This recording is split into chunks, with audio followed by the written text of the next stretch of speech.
represents Gevura, not so much giving, but holding back, right? Yaakov represents a balance.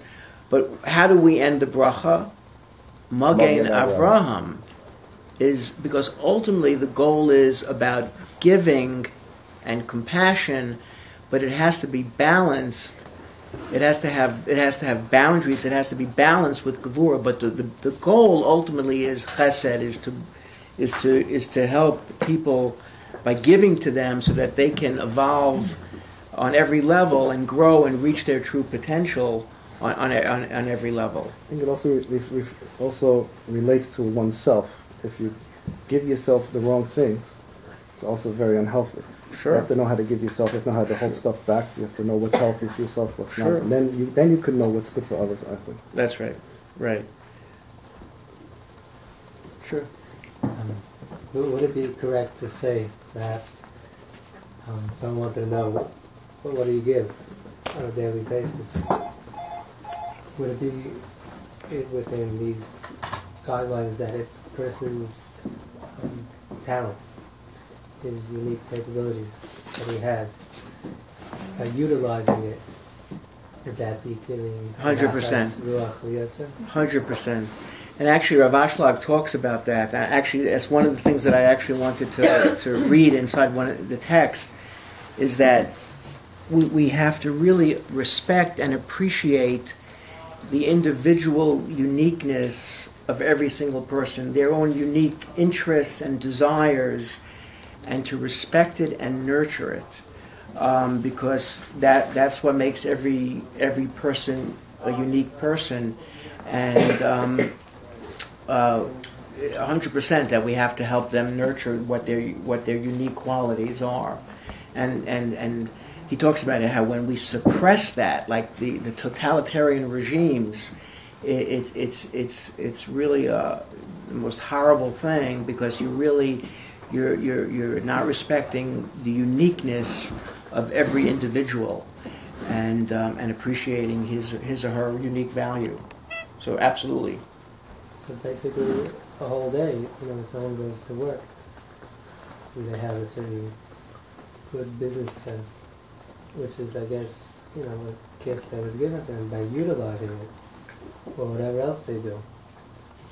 They're a teacher. Right. And they teach. So ultimately, all these things, every person is basically providing the nachas for Sure. him just by doing what he is. Yeah. But the thing is to be conscious that you're doing it for God. You see, the question is, how do you become more like God? How do you connect to God more? Now, is it just going to the Kalbach Shul on a Friday night and being infused with a spiritual rapture? It isn't. It isn't. It really is. It's not the best way. Believe it or not. I mean, you should really turn this off when I'm saying this. It's not. It's not the best way. The best way is to do everything with the intent of giving to others or giving to God. See, like if on a Friday night you go to Kabbalah Shul and you're receiving that spiritual high, Or any shul. or any shul, of course, but you decide to receive it, this pleasure, even though it's a spiritual pleasure, in order to give nachas liyotzro, to liyotzreinu, to give pleasure to our Creator. How are you doing that? Because you know how much God wants you to receive this, and you're receiving it and you're recognizing, at least to try to orient your mind, even for a few minutes, that I'm not just doing this to get a spiritual high. I'm doing this to some degree because I know I'm also giving pleasure to the Creator by doing this. By adding that component, we're going to connect and be more like Hashem than just by receiving that wonderful spiritual high. So it's a formula to become more godly, to be more connected to God, to feel God's presence, to feel like you're walking with God most of your day, and God is with you. How do you do that? Is it just by going to a shul or a Kabbalah shul and getting that spiritual high, or is it about becoming conscious of doing everything in order to be a giver simultaneously? So to be giving to God every time you're experiencing, whether it's an enjoyment from the Torah that you're learning, or whether it's from the davening, or it's from music, or whatever it is, or eating, that you're giving pleasure to God in the sense that you know that you're helping Him to facilitate the creation and the goal of creation. And by doing that, you're actually creating a greater connection to God than just by existing normally and going about your merry way. You have a question? No, I was just thinking about the shul example. You're talking about to God in particular, not to each other. Like just Well, to each other too. There are two ways of being a giver. Of, as I said before, of one is giving to God, and the whole purpose of the Torah actually is to become givers, to give back to God and to give back to His creatures. like the shul example. I was thinking like the way that spiritual high is given is received is by everybody giving into it. Because like if one person wasn't giving it, then none of the people could receive it. Like meaning, it's interesting. Yeah, you see, I'm not sure if this is adding to what you're thinking, in that when you're there and you're experiencing a spiritual high from, let's say, the davening or music, if your intention also is to spread that energy to the rest of the world or to others in need, to give a higher spiritual dimension to people in need, then of course you're accomplishing the same thing. You know, and ultimately by giving that spiritual energy, you're correcting the deficiencies that we all have at the source. So in other words, if you want to end world poverty, the long-term strategy is to send the spiritual energy to the world that is lacking that spirit, or to a community or to people that don't have enough of that high spiritual energy that will help for the physical element to come to their lives as well.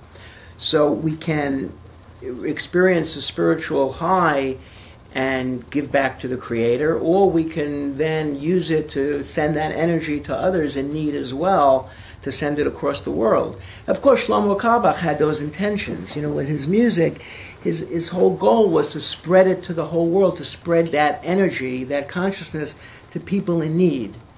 And by doing so, he's not just receiving for himself. And you can tell from the type of person that he was that was what his whole orientation, that's the way his brain was wired.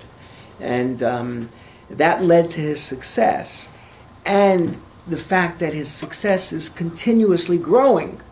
You know, tzaddikim after misasam kruyim chayim, that righteous people, even when they're no longer alive, are considered alive, because what they created has a self-perpetuating process, kind of encoded, right? And that it's like, it becomes like water, where the whole is more than the sum of its parts. It continuously grows and accelerates into levels that are way beyond your comprehension. Like what we're seeing today. Look, for example, you don't have to use Shlomo. Look at the Baal Shem Tov's influence. You know, I guarantee you that during his life, no one would have imagined that the Baal Shem Tov would have become what he is today. And his teachings are forever growing. Same thing with Shlomo. When he died, there was not a tenth of the success that he has. He died a poor man. He died with nothing. And how many people were aware of his music then as they are today? It's because of what his orientation was. It's the same thing with, again, it goes back to the same analogy with water, with hydrogen and oxygen.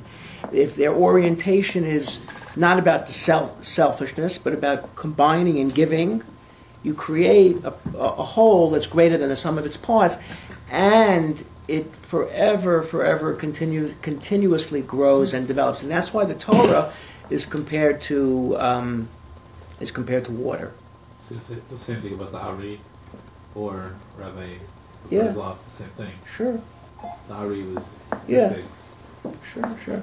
So I mean, you're trying to understand how are these people wired? What was going on? What were they thinking when they lived their lives? And I think this is how they were thinking, and that's what creates their long-term success. You know, you might not see it in your own lifetime, but it will still develop. So we'll see the purpose of the Torah. Actually, we I'm going to read it inside in one of the texts. Is we say this every day.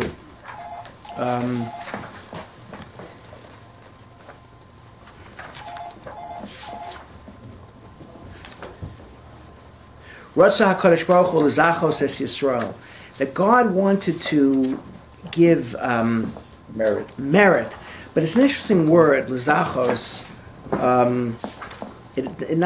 That only means to give merit, but it also means to purify, and it also means to letzarev. It also means to unite and to bond.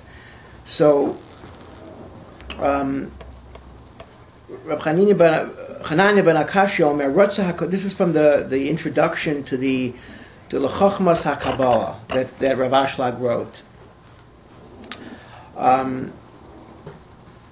So he writes, Reb Hanania ben Akashi Omer, Ratzah HaKadosh Baruch Hu l'zachos es Yisrael. God wanted to give merit to Israel, and it also means to purify, like you purify oil, and it also means letzarev, to unite. Lefichach hirbo lehem Torah mitzvos. Therefore, He increased upon them Torah mitzvos. Shnema Hashem chafetz leman sidko yagdil Torah v'yadir. That God desired in His righteousness and to give to Israel, and He enlarged and glorified His Torah. So that's why it says here, "V'noda shezchushu milashon l'zachos."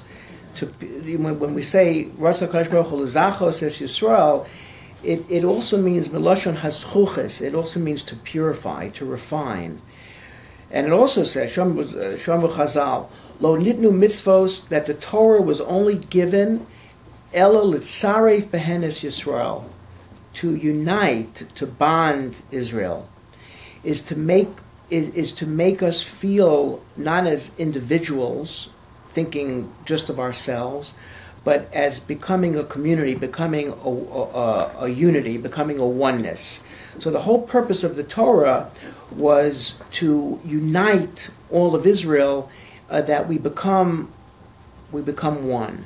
So whenever we learn Torah, see, this is another thing, whenever we learn Torah or keep the mitzvos, we realize that the intention is so that it can purify our selfish instincts and desires into becoming more of a giver and to becoming united and bonded with others. And that's a purification process, when you become more oriented and conscious of being part of a whole, as opposed to the way our limited nature